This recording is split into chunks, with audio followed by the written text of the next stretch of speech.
Perkenalkan, saya Siti Rabianur, Guru UPT SPF SMP Negeri 26 Makassar. Pada kesempatan ini saya ingin berbagi praktik baik dalam implementasi kurikulum Merdeka, penguatan proyek profil pelajar Pancasila, gaya hidup berkelanjutan. Salamaki merupakan kata dari bahasa Makassar yang mengandung arti keselamatan, saling mendoakan untuk keselamatan bersama. Salamaki mengandung akronim sehat, sekolahku, dan mewujudkan ramah lingkungan kita. Langkah pertama dalam perjalanan menuju perubahan positif melalui penguatan proyek profil pelajar Pancasila, yaitu mengidentifikasi masalah.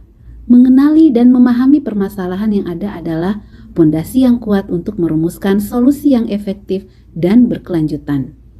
Masalah yang dihadapi oleh lingkungan sekolah UPT SPF SMP Negeri 26 Makassar yaitu penumpukan sampah dan lahan kosong yang terabaikan.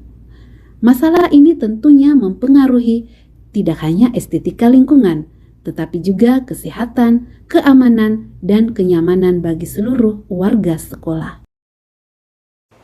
Sebagai koordinator penguatan proyek profil pelajar Pancasila, saya bersama rekan guru di sekolah mendiskusikan, menyusun rencana aksi yang mencakup tujuan, strategi, jadwal pelaksanaan, dan alokasi sumber daya. Berdasarkan hasil diskusi dengan melihat permasalahan yang ada, maka kegiatan yang akan dilakukan adalah bercocok tanam, pengelolaan daur ulang sampah, dan membuat komposter. Melalui asesmen, saya memetakan peserta didik memilih gaya belajar, peminatan kegiatan yang ingin dilakukan. Dari hasil asesmen diperoleh 30% peserta didik membuat daur ulang sampah, 20% membuat komposter, dan 50% memilih bercocok tanam. Sebelum melaksanakan kegiatan, terlebih dahulu peserta didik diberikan pengetahuan tentang cara merawat lingkungan yang baik dengan mengundang dan berkolaborasi salah satu komunitas pegiat lingkungan yang ada di Kota Makassar. Kelompok peserta didik komposter memilih sampah yang terdiri dari daun-daun sampah basah yang sudah dipisahkan. Hasilnya untuk dijadikan pupuk tanaman yang ada di sekolah. Untuk kelompok peserta didik yang bercocok tanam dibagi menjadi kelompok kecil.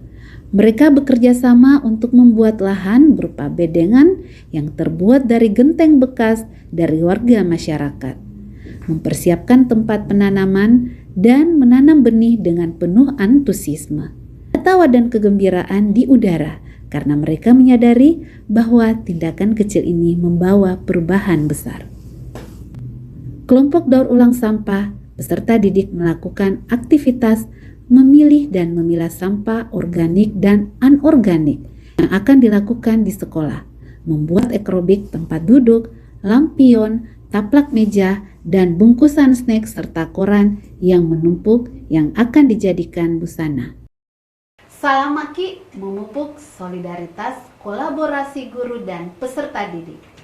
Setiap kelompok bertanggung jawab atas usaha dan kegiatan yang dilakukan, membuat daur ulang sampah, komposter, hingga bercocok tanam. Penilaian yang saya lakukan beserta rekan guru mencakup berbagai aspek, yakni pembentukan karakter, keterlibatan dalam kegiatan, pengembangan sikap, dan penerapan nilai-nilai Pancasila yang dilakukan oleh peserta didik. Kegiatan bercocok tanam, mereka mengamati dan merawat tanaman setiap hari, mempelajari tentang kebutuhan air, nutrisi, dan cahaya matahari yang diperlukan oleh tanaman untuk tumbuh dengan baik. Saat yang ditunggu adalah panen. Ini adalah kegiatan memanen hasil kegiatan bercocok tanam yang dilakukan oleh siswa SMP Negeri 26 Makassar. Ini adalah hasil yang telah diperoleh selama bergotong royong beserta guru dan teman di sekolah.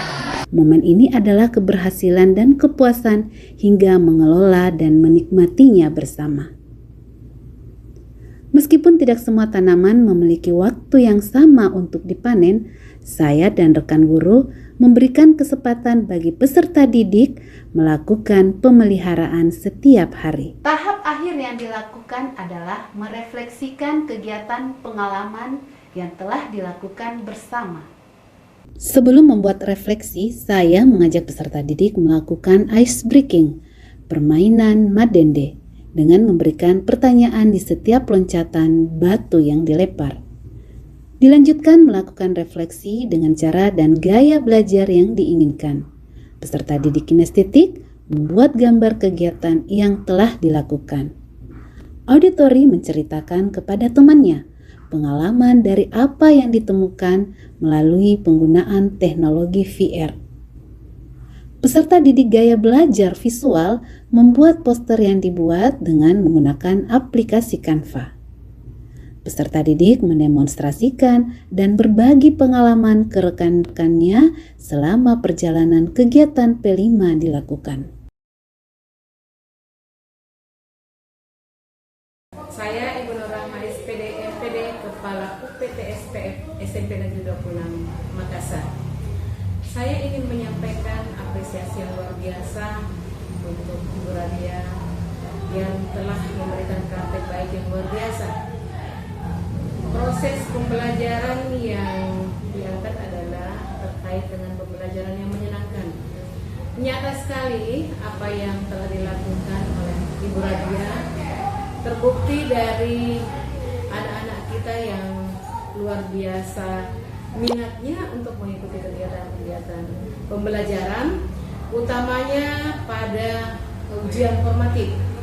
Ujian ini menjadi satu bukti nyata, bukti konkret bahwa pembelajaran yang menyenangkan menjadi sebuah support yang luar biasa. Sangat menyenangkan, berarti anak-anak kita termotivasi untuk belajar, dan belajar. Terima kasih. Wabillahi taufiq wal hidayah. Wassalamualaikum warahmatullahi wabarakatuh. Gaya hidup berkelanjutan bukan hanya sebuah tren, tetapi sebuah komitmen untuk menjaga bumi tempat kita tinggal. Setiap tindakan kecil yang dilakukan, mengurangi limbah plastik, membuat komposter atau mendukung pertanian lokal, memiliki dampak besar dalam menjaga keseimbangan alam dan memperbaiki warisan yang berkelanjutan bagi generasi mendatang. Dengan kegiatan ini, memiliki kekuatan untuk membuat perubahan peserta didik menjadi agen perubahan dalam kehidupan sehari-hari, menjadikan sekolah yang sehat dan peduli dengan lingkungan. Terus, memotivasi peserta didik untuk menerapkan lingkungan yang sehat, ramah lingkungan dalam kehidupan sehari-hari, berkolaborasi untuk mencapai sehat sekolahku, mewujudkan ramah lingkungan kita. Salam Maki. Semoga praktik baik ini memberikan manfaat yang baik untuk kita semua. Wassalamualaikum warahmatullahi wabarakatuh.